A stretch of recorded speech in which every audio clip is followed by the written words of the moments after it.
안녕하세요. 매주 한 문단 6번째 시간입니다. 오늘은 조금 재밌는 내용을 가지고 왔어요. 그리고 또 내용도 좀 짧습니다. 자, 먼저 초급편을 보실게요. 도션, 자, 독신이라는 한자 도급 그대로 읽으면 됩니다. 도션주의자 하면 독신주의자가 되겠죠. 인웨이, 뭐뭐 때문에 뒤에 함께 따라오는 단어로는 所以, 그래서라는 단어가 있죠. 접속사입니다. 찡리, 뭐뭐를 겪다, 체험하다 라는 동사예요. 리에나이, 연애 혹은 연애하다라는데 보통 우리 단리에나이라고 이야기를 많이 하죠. 그리고 훈인이라는 단어가 나옵니다. 이건 명사로서 혼인 혹은 결혼이라는 단어예요. 상하이, 손상시키다, 해치다인데요. 도금으로 읽으면 상해거든요. 근데 이거는 동사로 사용이 되고요. 중국어의 특성상 이 자체를 동사로 쓰기도 하지만 이 앞에다 따인라이나 造成과 같은 또 다른 동사를 씀으로써 이걸 목적어처럼 쓰는 경우도 굉장히 많습니다. 이건 이제 중국어의 특징인데요. 이러한 특징을 항상 염두에 두시고 공부하시면 도움이 많이 될 거예요. 그 다음에 나오는 단어는产生, 발생시키다, 생기다 라는 뜻인데요. 이 단어랑 굉장히 많이 헷갈려 하시는 게 이제 바로 생산이에요. 이걸 사전으로 찾아보면 둘 다 출산의 의미라고 같이 나오는데 둘 다 출산의 의미보다는 다른 의미로 훨씬 많이 쓰입니다. 우선 产生은요. 뒤에 보통 추상적인 게 많이 나오는데요. 产生 影响, 영향을 생기게 하다 이런 의미로 쓰이기도 하고 产生 矛盾, 갈등을 생기게 하다 이런 의미가 됩니다. 그럼 생산은요, 뒤에 굉장히 구체적인 물건들이 옵니다. 그래서 예를 들어 제품을 생산해낸다라던가 어떠한 생산량이라던가 하는 경우에 이 생산을 쓰시면 돼요. 그 다음 나오는 단어는 방위라는 방어 혹은 방어하다라는 단어인데요. 쓰는 게 굉장히 어려워 보이죠? 이 문장에서는 밑에 찌질이라는 단어랑 같이 나오는데요. 방위 찌질 해서 이 찌질은 메커니즘 혹은 시스템이라는 뜻이 있습니다. 그러면 방어 메커니즘 혹은 방어 시스템이라고 해도 되고요. 우리 심리적인 문제에서 방어 기제라는 말을 쓰기도 하거든요. 그래서 여기서는 저는 번역을 그냥 방어 기제라고 직역을 했습니다. 그 다음에 나오는 단어는 정징이라는 부사입니다. 일찍이, 이전에 라는 단어인데요. 이거랑 또 되게 많이 헷갈려 하시는 게 바로 이징이에요. 이징 역시 사전에는 이미, 벌써 이렇게 나오는데요. 얼마 전에 어떤 동작이 완료가 됐고 그리고 현재까지 지속되고 있는 상황을 보통 이야기합니다. 타 이징 훌러 이러면은 이미 결혼을 해서 지금도 결혼한 상태를 이야기하는 거고요. 정징 같은 경우는 과거에 어떤 동작이나 상황이 발생을 했어요. 근데 이제 이미 끝났어요. 더 이상 그거는 완료된 상황이에요. 他曾经在北京住过 이렇게 되면은 그는 이전에 북경에서 산 적이 있어. 지금은 안 사는 거거든요. 그래서 이런 미묘한 차이가 있다는 거 꼭 기억을 해두시고요. 그래서 이징은 보통 러가 같이 붙고 정징은 보통 꾸어랑 같이 많이 쓰입니다. 그 다음에 나오는 단어가 창하이예요. 이 창하이는 창해 혹은 대해, 즉 넓고 푸른 바다를 의미하는데요. 이 단어는 이 문장에서 넓고 푸른 바다라고 사용이 되지 않고 조금 다르게 사용이 되는 거거든요. 그래서 이 부분은 문장에서 다시 설명을 드릴게요. 그 다음 나오는 단어는 까오한 해서 큰 소리로 외치다 라는 단어가 나옵니다. 여기 초급 단어편에는 없는데 뒤에 거하오가 같이 나와요. 거하오는 구호라는 단어로 어떠한 구호를 크게 외치다 라고 해석하시면 되겠죠. 까오한 什么什么 거하오 이렇게 하나의 따페이로 보시면 될 것 같아요. 그 다음에 실우가 나와요. 실수하다 라는 뜻인데요. 그 다음 나온 단어는 지에훈이에요. 이 부분이 초급자분들을 위한 단어 설명이라서 그냥 지에훈도 넣었어요. 결혼하다 라는 단어로 앞에서는 훈인이라는 유사 단어가 있었죠. 그 다음 나오는 단어는 错误, 잘못입니다. 这是我的错误 이런 식으로 쓰면 되겠죠. 리훈, 이혼 혹은 이혼하다. 지에훈의 반대말로 이해를 하시면 되겠고요. 그 다음 죄우가 나옵니다. 자각하다 혹은 각성하다 명사로도 사용이 가능합니다. 그 다음 나오는 단어는 질미부우라는 사자성어예요. 잘못을 계속해서 고집하여 부우 깨닫지 못하다. 이 우가 깨닫다, 알다 라는 뜻이 있거든요. 그 다음 나오는 단어는 따처따우 역시 사자성어로 크게 깨닫다 라는 의미입니다. 그 다음에 또 사자성어가 나와요. 신회이란, 실망하여 의기소침하다. 사자성어를 되게 어려워하시는 분들이 많은데요. 내가 굳이 쓸 필요는 없다고 생각을 해요. 하지만 상대방이 말을 했을 때 혹은 어떤 글에서 봤을 때 그 뜻은 알고 있으면 좋을 정도로 공부하시면 될 것 같습니다. 그 다음에 나오는 마지막 단어는요. 远离라는 멀리 떨어지다 라는 단어입니다. 그래서 그 멀리 떨어져야 하는 그 대상을 바로 뒤에다 쓸 수 있어요. 远离这种朋友 이러한 친구로부터 멀리 떨어져야 한다. 이렇게 바로 쓰실 수가 있습니다. 자, 그럼 여기까지가 초급 과정자분들을 위한 단어 설명이고요. 이 단어들이 나오는 문장을 화면에 띄워드릴게요. 그리고 제가 동시에 낭독을 할 테니까 귀로 들으면서 눈으로 함께 읽으시면 됩니다. 有些独身者是因为经历过恋爱或者婚姻的伤害，在以后的生活中产生了一种心理的防御机制。这种曾经沧海型独身者高喊着恋爱是失误，结婚是错误，离婚是觉悟，再婚是执迷不悟，独身是大彻大悟的口号。心灰意懒，远离婚姻的不幸，不愿再成家。 제가 여태까지 다뤘던 매주 한 문장 영상 중에서 제일 짧은 문장입니다. 자, 먼저 설명을 좀 할게요. 자, 이 문장에서 주어는요. 有些独身者가 되겠죠. 일부 독신자들은 因为什么什么什么 어떤 것 때문에 在什么什么중 어떠한 것 중에서 产生了什么什么什么뭐뭐가 생겨났다. 이렇게 큰 구조를 잡으시면 돼요. 그럼 여기서 실은 왜 쓰였냐? 강조라고 보시면 되겠어요. 자, 그러면 有些独身者는 정확히는 有一些独身者예요. 있다. 뭐가 있냐면 일부 독신자들이 있다. 즉 일부 독신자들은 하면서 문장을 시작하시면 돼요. 뭐뭐 때문에 부분을 보실게요. 뭐 때문일까요? 经历过恋爱或者婚姻的伤害. 그러면 经历伤害가 여기서는 큰 구조가 되겠죠. 상하이는 손상시키다, 해치다 라는 단어라고 제가 아까 말씀을 드렸고요. 찡리는 겪다, 체험하다예요. 그러면 여기서 찡리 뒤에 꾸어가 붙음으로써 뭐뭐 한 적이 있는 거죠.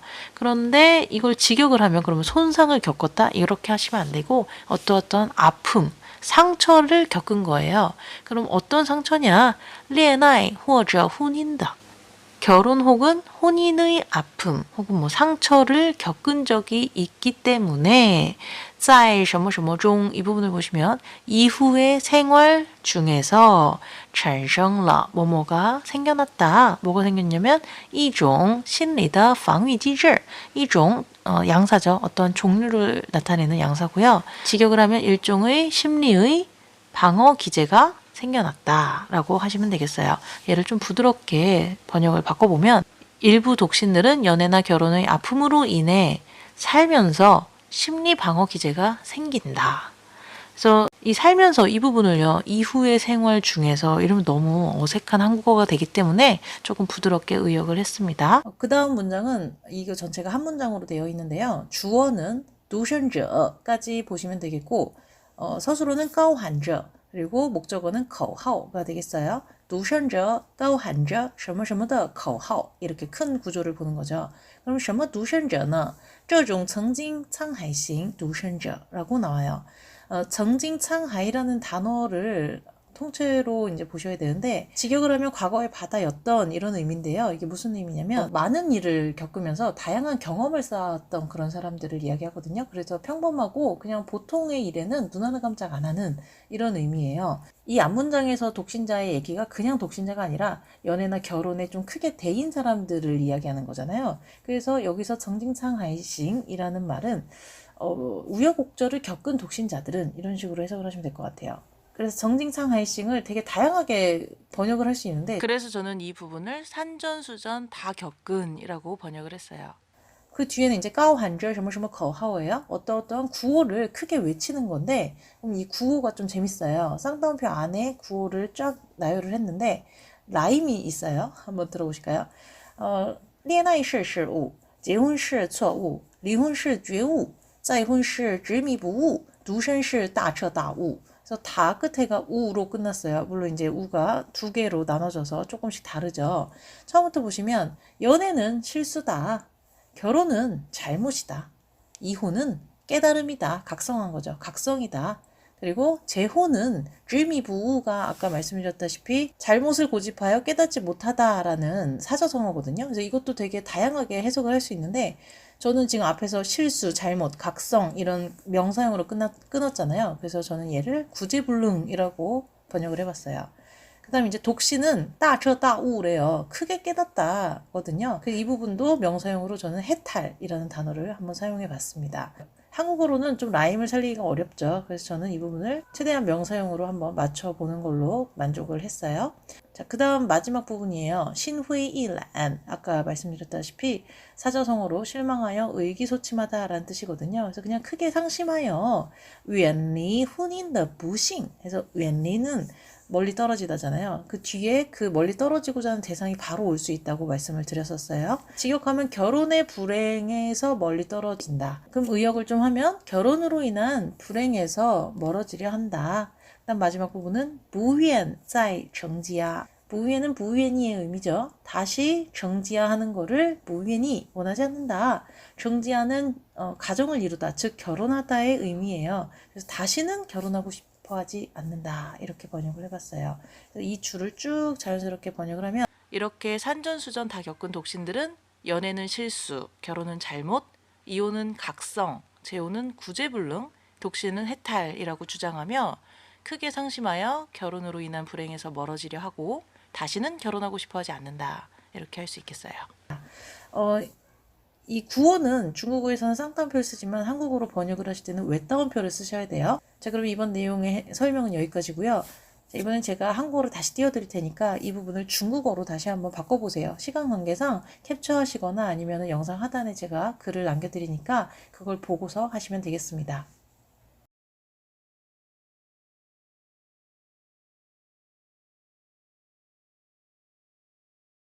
자, 이번엔 제가 중국어를 띄워드릴게요. 마찬가지로 한국어로 바로 시역을 해보시는데 속으로 생각하지 마시고 반드시 말로 내뱉으셔야 되고요. 마찬가지로 시간 관계상 캡처하시거나 혹은 영상 하단에 제가 써놓은 부분을 보고서 하시면 되겠습니다.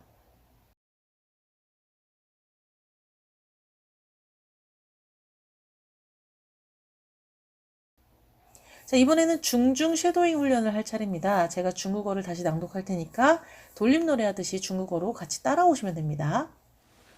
有些独身者是因为经历过恋爱或者婚姻的伤害，在以后的生活中产生了一种心理的防御机制。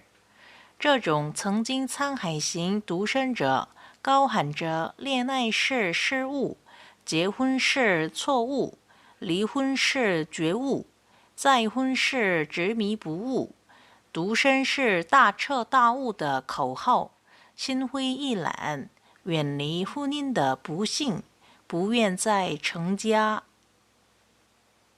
이번에는 중한 동시통역 훈련입니다. 제가 중국어로 낭독을 할 테니까 들으면서 바로 돌림노래 하듯이 한국어로 같이 동시통역을 하시면 되겠어요.